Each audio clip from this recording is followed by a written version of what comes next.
I almost feel like we should all go outside for this next panel. These are some of my favorite people. These are the folks from New Orleans, people who have been my teachers, people who have been my students. Literally, this is a little trippy to have you here in the new space. It's very enjoyable. Deon, Shaquita, Mwende, and Laura are here to tell us about the front porch strategy. That's why, in part, why I feel like we should go sit outside. Like, I feel like we should just go sit outside and have this conversation. They're here to talk to us about organizing for Black women's lives at the intersection of service, activism, and research. In a space where, if you know the city of New Orleans, you know that it is a place that still takes front porches quite seriously, and that the work that Women with a Vision has done and continues to do. I know that Deon will undoubtedly tell us a bit about Women with a Vision and where it's gone, but I have to I know we're going to be late again, but I just tell the smallest story because last night the conference started for us last night with in part with a dinner for the advisory committee for the intersectional research agenda, and one of the folks on the intersectional research agenda steering committee is Deon Haywood, who's here, and yeah, because, I mean, you ain't steering nowhere without Deon. And another one of the folks is my very best friend of apparently only 20 years, although I keep thinking it's 25. My very best friend of 20 years, Professor Blair Kelly of North Carolina State University. And one of the things that makes Blair Kelly my best friend is that she's tough. She's not soft. She's serious. And that's true of the people that she loves and of the people she is less loving towards. And she's not soft, she's serious. And so there's few people that impress Blair, living people. She's a historian. She likes people who have gone on. But like, if you were a living person, you got to work hard to impress Professor Kelly. And Deon Haywood was all the way at the other end of the table last night. And at one point, Professor Kelly leaned over and said, "Oh, you're Ida B. Wells." And I was like, "Oh, shit." Deon has gotten Blair. It is getting real. And so I am very excited to introduce to you Women with a Vision.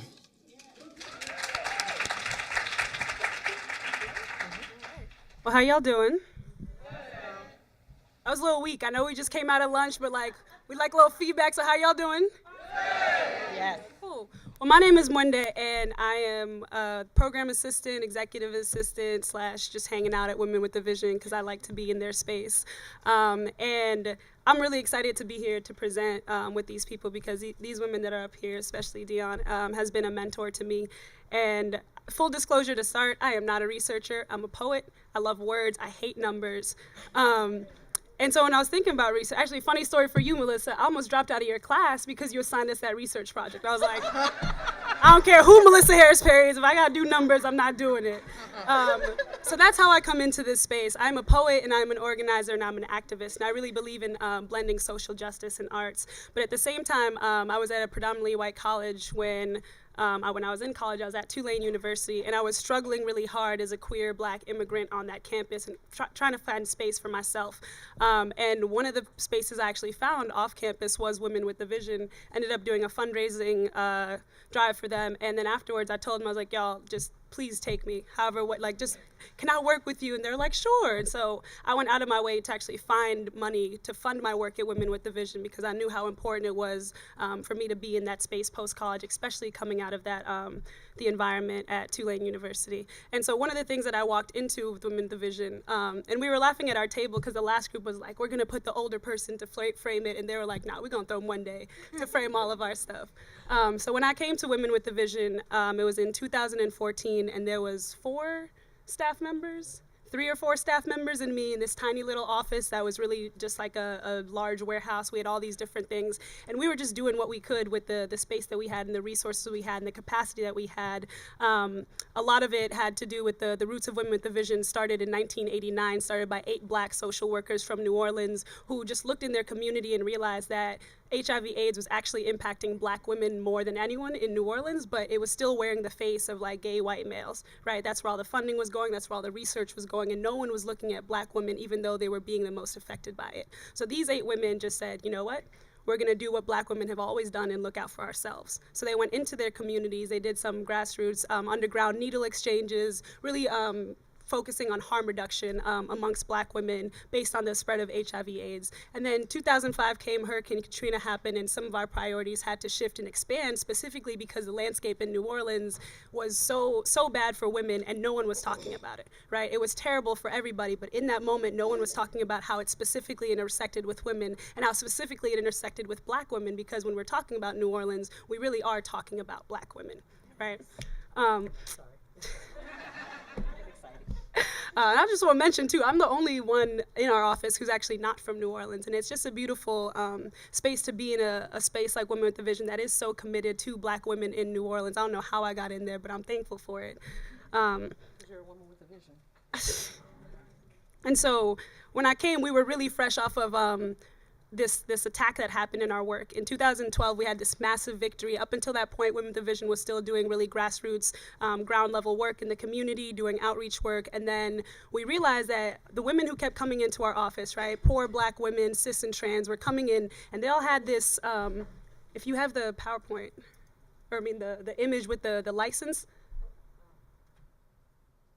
Well, we realized that some of our clients were coming in, right, and they had on their license a sex offender label, right, is this huge orange label, and we were wondering, how is it that all of these women are coming in here and don't identify as people who are pedophiles, but all are labeled as sex offenders? And we started listening to their stories, and that's one of the things that's foundational about Women with a Vision is storytelling, and knowing that women hold their truths in their stories, and they also hold their solutions in their stories. So listening to these women, we figured out that they were all being systematically targeted by the police because they were either trans women or because they were sex workers or because they were at the intersection of Black womanhood and all of those things. And they were not only were they being criminalized, they were specifically being given higher sentences because of their identity. So there was 2 ways it could go down. You could get a prostitution charge, which was a misdemeanor, or you could get a crime against nature charge, which is a felony, and then you could also be put on the sex offender registry list for 15 years. So all of the women who were coming into our office were being given that crime against nature thing. And this was a discretionary law, right? So the police had the authority to figure out what they were gonna charge you with when they got on the street. And when they were arresting Black, cis, and trans women and gay men as well, if they were Black, they were giving them this crime against nature statute. So Women with a Vision got with folks from around the city, around the country, and brought this lawsuit all the way up to the Louisiana Supreme Court, ended up getting it overturned. Over 800 women were removed from the sex offender registry list, which in Louisiana, right?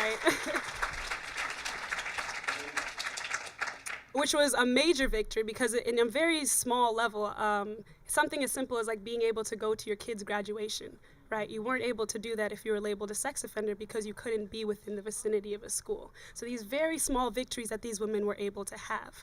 And this is a portion where I started to realize how important research actually was. We have a woman in our office named Mwende who was one of the people who was on this suit, and me and her had been talking a lot recently about that gap between policy and person, right? That gap between what is set up here and what actually happens here on the ground. And we were talking about these women, these 800 women, thank God, who were removed from the registry, but the fact that there was also still a bunch of women who were on the registry, right? Not because they couldn't get off it, but they didn't have access to like either transportation or finances or different things that they would need to actually go through the process of removing themselves from that list, right? So you have access to it, but you actually can't do anything because of how you're positioned. And so that gap is really what we try to work in Women with a Vision. And one of the things that we have been talking about is how research informs policy, right? And so if you're doing research that is centered and rooted in the community stories, then it follows then that your policy, if it's based on that research, will also be doing the same thing. And so I'll let them take it on because they're actually going to talk about the research, but that is where we're coming from as Women with a Vision. Hi, y'all. Y'all heard that, y'all?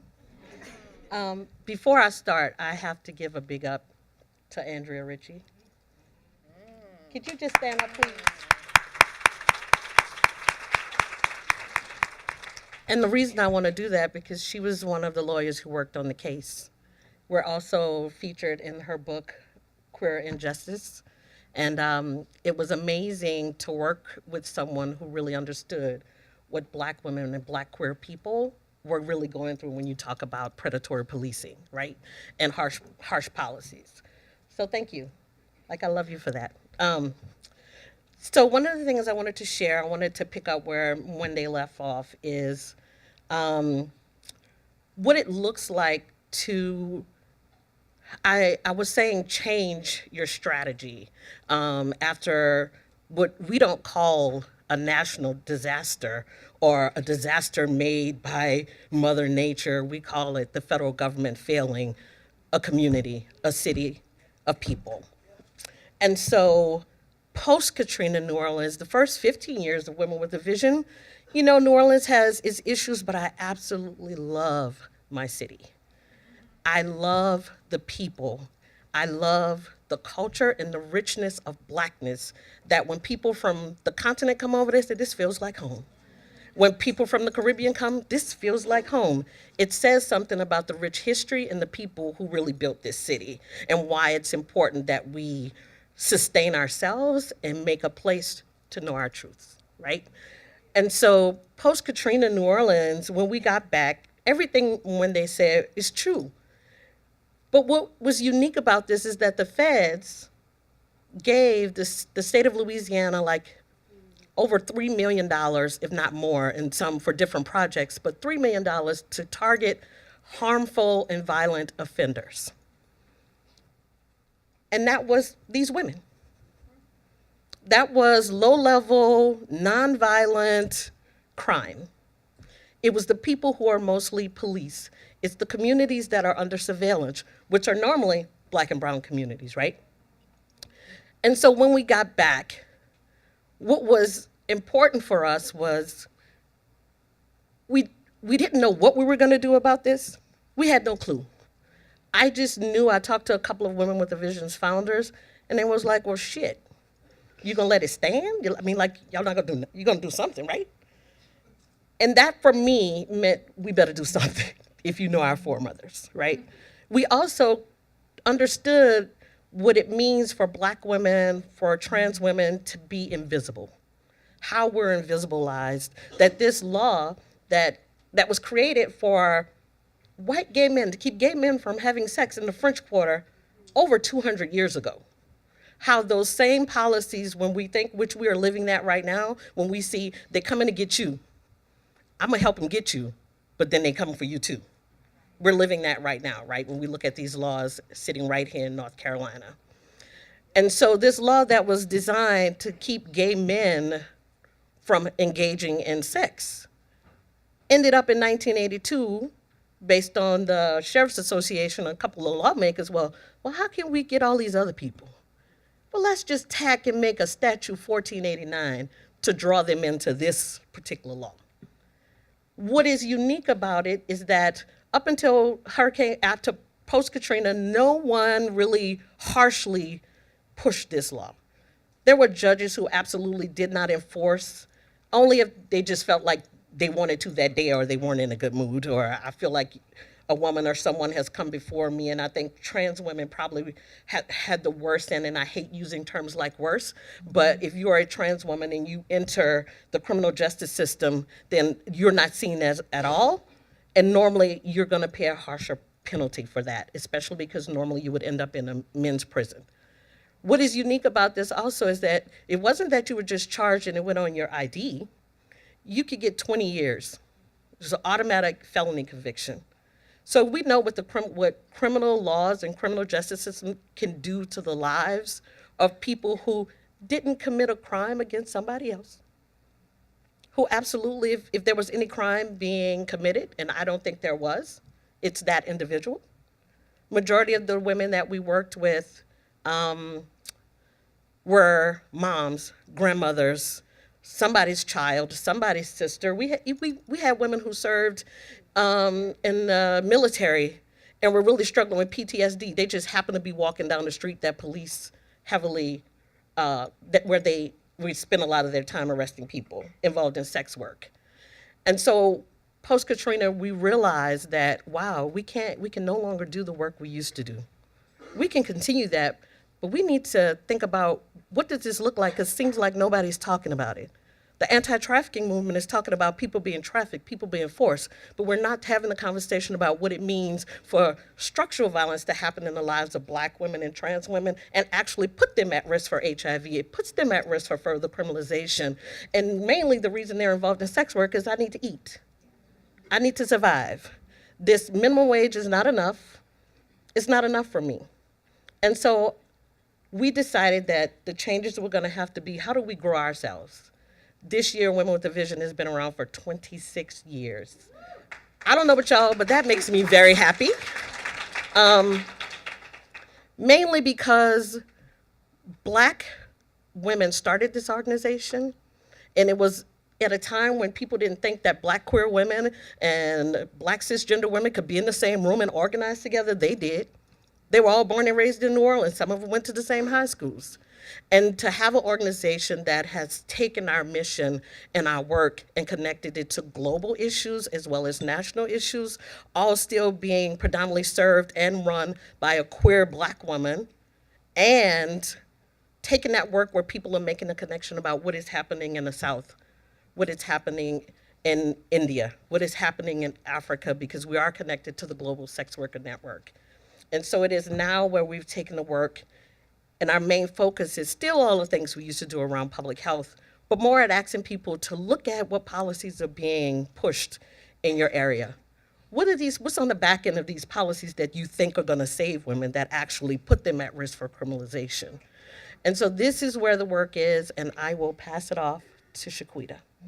Awesome. So how's everyone doing? Awesome. So I think for my part, probably been with Women with a Vision for about 10 years, maybe 8 or 9 years now. And kind of being around the work that was happening and, meeting the founders kind of led me to change my career, which is kind of how I got started. And so it occurred to me as I was doing an MPH and kind of getting more involved in public health that Women with a Vision had literally done everything that I was reading about in terms of, amazing programming to work with sex workers and work with low-income women around HIV, but it was not, nowhere was it documented per se. And I felt like it was something that didn't matter to them given, the grassroots way in which they came about, but kind of on this other end of being, in academia and kind of learning about research, it becomes something that's very important and kind of legitimizes your efforts. So in any case, I guess working with Women with a Vision and then also meeting other organizations, it just seemed like, the capacity kind of isn't necessarily there to do this kind of work. So for me, it was kind of thinking through how does Women with a Vision begin to move their own research agenda forward, which is extremely important because the women that we work with, are considered, unique populations by public health. But at the end of the day, they have these really unique experiences that we need to begin sharing kind of broadly and disseminating that information so that people understand where we're coming from. I feel like one of the problems that we have in New Orleans is, first of all, it's very hard to get any kind of data.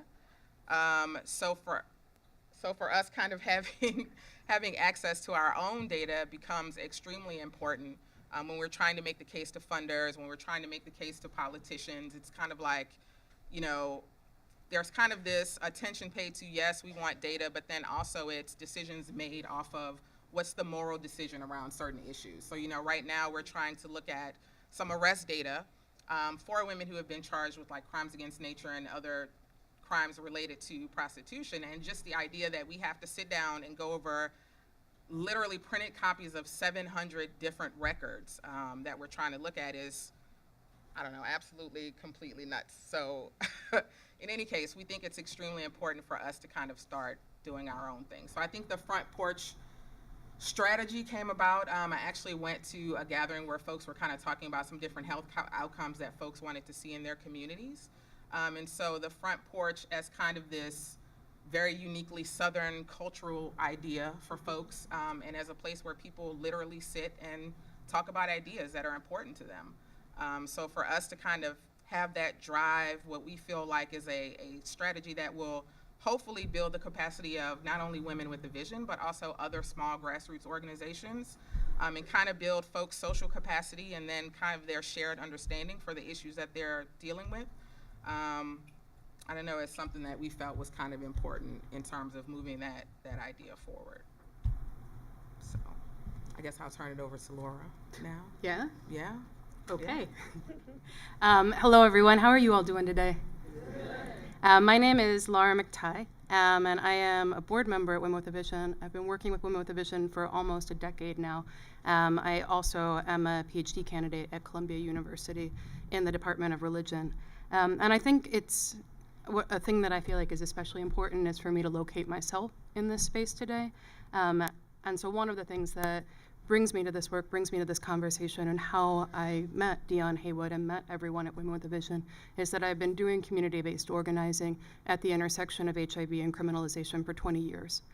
The emphasis placed on community-based work, that the organizing work that I have done has been at the side of people who are moving and passing through police lockups, jails, and prisons across this country, and working at their sides to amplify the strategies that they have already designed and already know work to try to decarcerate our communities. So it was in the context of that work was how I first met Deon Haywood. And the first time that I came to New Orleans, I was invited. Was invited for the launch meeting to be a facilitator for the launch meeting of the coalition that took on the Crime Against Nature by Solicitation statute. And then over the next 4 years, I was back and forth to New Orleans every couple of months. And in between, Deon and I would spend hours talking by phone. She would talk and I would type. And I think now reflecting on this, it's been one of the most formative practices and experiences to understand that what was happening in that moment was that I was being apprenticed in the 26-year history of Women with a Vision's work. So as Quita and I both entered into PhD programs, I think something that we've had this conversation for a while about what does it look like to have the type of work that we've both been privileged to be part of on the ground be what's driving academic research. And that's a particularly dicey question to be asking as people who don't even have PhDs yet. But and then for me as somebody who was in the humanities, where if, I think Melissa said this before, that participatory action research is a thing that's often said and thrown around and not really done in practice very well. And in the humanities, God help you if anyone even understands what the word participatory would mean and look like. And so the context in which one of the ways that we've been figuring this out together, and one of the sort of vehicles that's driving the launch of Front Porch Research Strategy as a dedicated research arm within Women with a Vision, is another story, a sort of story that was the follow-up to this huge constitutional victory that happened in New Orleans in 2012, in March of 2012. And immediately after that, the coverage that ran in newspapers wrote Women with a Vision out of that story. It was attributed to a judge, it was attributed to New York attorneys. In many of the stories, Andrea Ritchie wasn't even mentioned. And then 2 months later, Women with a Vision's offices were firebombed and destroyed by still unknown and uninvestigated arsonists. And in the wake of that fire, part of what we started asking was, what is so threatening about Black women's leadership? What would it look like to tell a story of Black women's organizing in the Deep South, where Women with a Vision's work had a place? And how would doing that change the way that we tell American history proper?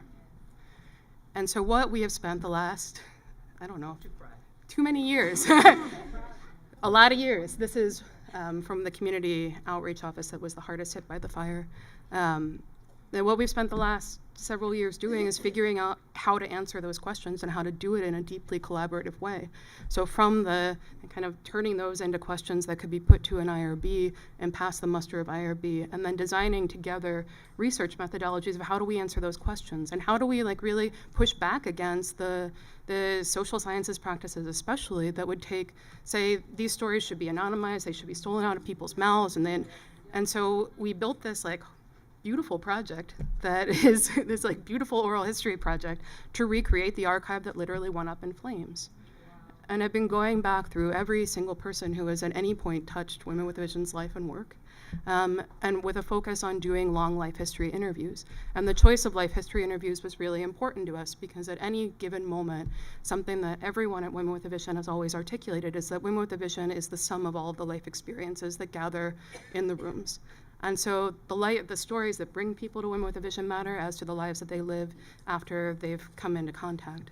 Another thing that we've been doing, and part of what I love about this picture, is we started doing these collective storytelling sessions. And this was after we did one, was pretty soon after the 10th anniversary of Katrina, while the word resilience was being thrown around and really thrown in the face of Black residents in the city. And we're like, well, what does it look like for Women with a Vision to engage with this word and to theorize, to re-theorize, to reframe, to cast off, and to talk about this with the predominantly, except for Mwende, New Orleans born and bred staff of Women with a Vision. And we took this picture immediately after doing the first of that. And I think this picture is also incredibly important too, because again, when I started at Women with a Vision, there was 4 of us, right? We didn't have a porch. We barely had an office space that we could separate our clients from the people who were working in the office. And this was something that started happening organically when we moved into the new office. Every Friday, people would just start meandering out onto the porch, and that sometime between 3 or 4 o'clock, everyone would be on the porch just sitting and talking about something. And we started to realize, I think Laura was the one who started being like, why aren't we recording what's being said here? There was so much that was actually informing the work that we were doing inside of our office that was happening on the front porch that we decided to actually make this into something. And in addition to the research thing, we actually started doing these porch talks, these Black feminist porch talks, that we literally just invite Black feminists to come sit on our porch and talk to us about Black women's issues. And they've come out, and it's just been such a amazing experience because I think people really identify with the simplicity and the complexity of having to come sit on the porch and speak Black women's truth, Southern Black women's truth, in a place that is really one of the few places that have ever really been able to hold it in our homes, Yeah. And I just want to tell y'all, Dr. Mary Frances Berry came sit on our porch. And it's been amazing to have people come to the city and be like, Deon, hey, Women with a Vision. Haven't met y'all yet, but I want to sit on your front porch. Can I come take a picture on your front porch? And so we've been creating this album of people who come to the city who understand what it means to organize, or even after that fire, which I should say was never really investigated at all. I don't know how much I can curse on live stream, but I just, all of it, yes. Yeah, but I really wanted to leave in this room before we go to questions and answers, was what the detectives said to me. I was in a meeting at the Office of Public Health, and I didn't realize till one of our funders one day, she was like, Deon, you need some mental health care. She was like, let's see, Hurricane Katrina, the fire, just doing this work and organizing in the state like Louisiana. I think you have PTSD. I said, I think I might have a little something, And that right after that conversation, we went to a meeting, Shaquita and I, at the Office of Public Health, and the phone kept ringing, and I didn't know who it was, but he kept calling back, and this was a difficult time. And as Black women do, I had never really fell out or had my moment about the fire, because y'all know what we do. And just to say, the night of the fire, all our board was there for our meeting. So everybody was at the scene, but the police refused to let anybody go in with me. They literally, and know that, Andrea will tell you, if it's another day, another dollar. NOPD is not a fan of Women with a Vision at all, and definitely not me. But they refused to let anyone walk in with me, so I experienced that trauma alone, having to stand in each room at that moment. Normally, they let people go the next day. We went the same night when it was still hot and smoky.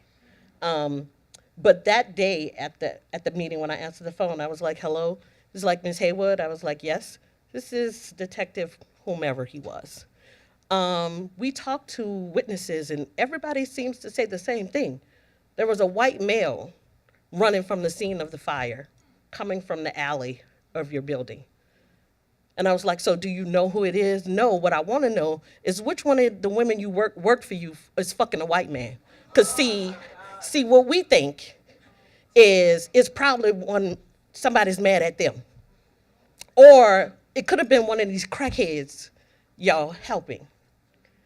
And so there are moments like this that remind us how we are criminalized in more ways than the media will ever show you. So you would assume that this attack on Black women has to be, and we don't call people crackheads at Women with a Vision. We rarely ever, we don't use that language. That someone who is either struggling or has an addiction would harm us. It has to be them. It couldn't be what we know it really was, right? And so it's moments like this and moments that one of the last things I'll say is one of the beautiful things about Women with a Vision, our clients never leave, y'all. No. I can come in the office, well, where you been? I've been here all week and you haven't been here. They come back, they put on a Women with a Vision t-shirt, they go out in the community, women who are involved in sex work, they're like, we're going to talk to our own people. We're going to talk about what it means to be a sex worker, what it means to be hungry, what it means to be a mother, what it means to be a student. We're going to go talk to those people. And it's just amazing to see Black women stand in their leadership because we never take it from them. We never ever say, poor you. Oh, it's horrible you had to sell yourself. No, it's nice that you had to feed yourself. Sorry for the ways it may have happened, and many people don't agree with the way we see it. But what we do know is when we acknowledge the power that exists in women who are oppressed every day, it is amazing to see women blossom out of that. And what we've seen is women who want to give back. They want to work at Women with a Vision, and many of them have, and many of them have gone on to other careers in doing things that they never thought they would do. And so Mwende always says she's the artist and the poet. Well, I was the person who was all against research because I absolutely hated them. But I'm marrying this researcher, so I guess I'm stuck. She's not like me.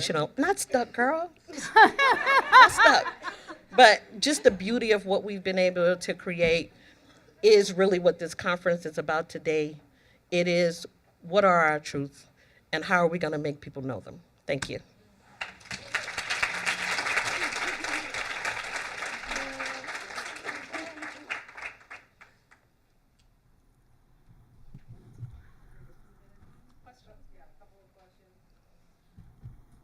Oh, y'all better have a question.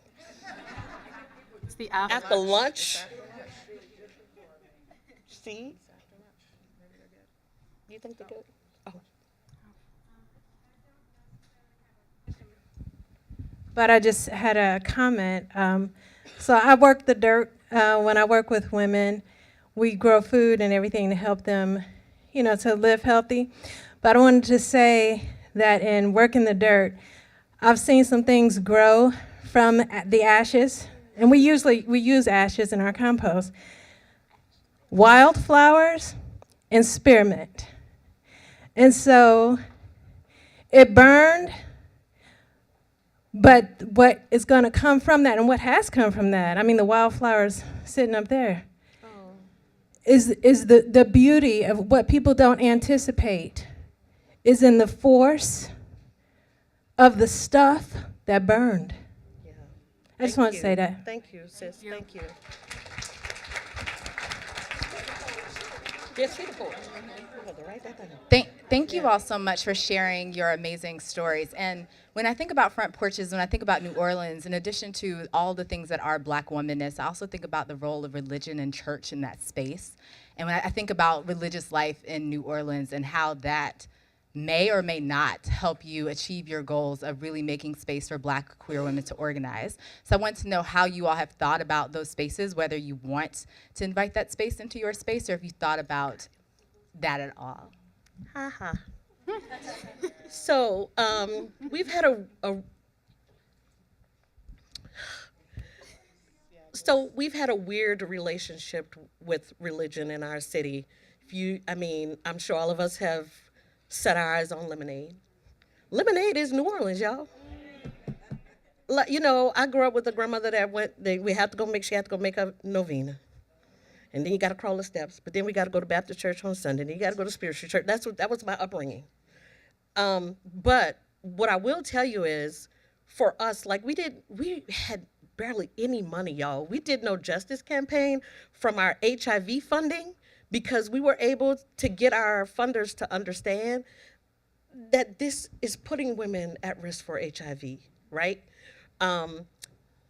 But part of the strategy during the campaign was we were going to just go talk to our community.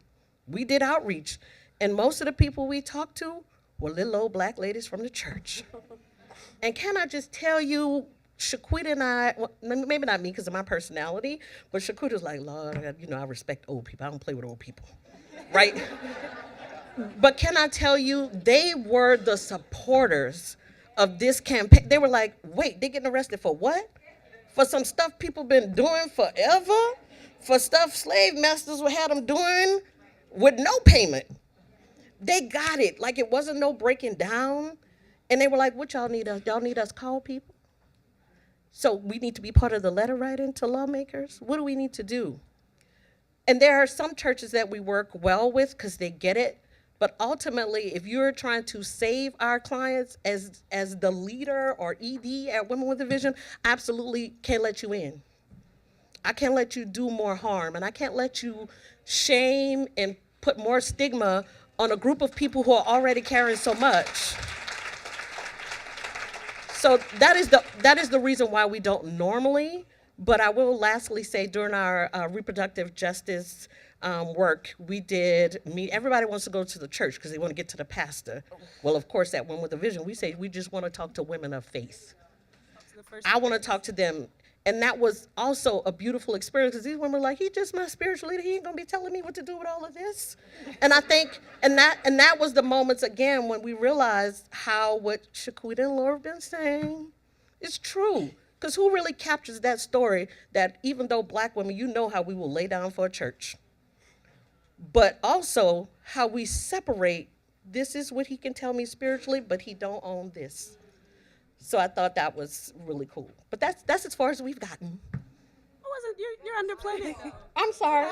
But also that entire project was called Have Faith in Reproductive Justice, and it was about recognizing the role that black churches play historically and even now in gathering spaces for black people, right? And reaching out to the black women there as gatekeepers to their own community, knowing that we wouldn't be able to get into those churches in the same way that they would, right? And out of these focus groups that Shaquita had us put together, we put together a toolkit that we were able to just give to churches and say, this is how you all can talk about reproductive justice based on what you told us you can and can't talk about in your church, who can do it, who you should go to, and we were able to now give them to them so that they could do that work in their communities because we weren't able to be there. This is why she works at Women with a Vision. I have a question, Valerie, from Bennett College, and I was seeing that you have service, activism, and research.